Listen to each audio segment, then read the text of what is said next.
যে ব্যক্তি মনে করে সামনের দিনগুলোতে আমি অনেক সুখী হব, আমার অনেক কিছুই হবে, মানে সে কোনো একটা কিছু প্ল্যান করে রেখেছে, তার সেই প্ল্যানটা বা টার্গেটটা গোলটা অ্যাচিভ হবে, তখন সে সুখী হবে। আসলে তারা কখনো সুখী হতে পারে না। কেন জানেন? কারণ মানুষ যখন একটা গোল অর্জন করে ফেলে, টার্গেট অ্যাচিভ করে ফেলে, তখন দেখবেন আরেকটি টার্গেট বা আরেকটি গোল, এক বা একাধিক গোল অটোমেটিক্যালি চলে আসবে। এই গোলের গোলে পড়ে মানুষ কখনো আসলে সুখী হতে পারে না।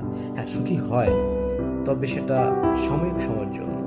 যখন সে তার ওই নির্দিষ্ট টার্গেটটি বা গোলটি অর্জন করে, তখন সে সাময়িক সময়ের জন্য কিছুটা সুখ অনুভব করে। সুখ কি সাময়িক সময়ের জন্য আমরা চাই? না, আমরা চাই প্রতিদিন আমরা সুখে থাকি। আর এই প্রতিদিন সুখে থাকে কারা জানেন? যারা মনে করে এই তো বেশ আছি, ভালো আছি, যারা জীবনটাকে উপভোগ করতে জানে, প্রতি মুহূর্তকে তারা উপভোগ করতে জানে, তারাই প্রকৃত সুখী। আর যারা মনে করে আগামী দিনগুলোতে আমি খুব ভালো থাকবো, সুখে থাকবো, তারা আসলে কখনো সুখীই হতে পারে না, সাময়িক সময়ের জন্য হয়।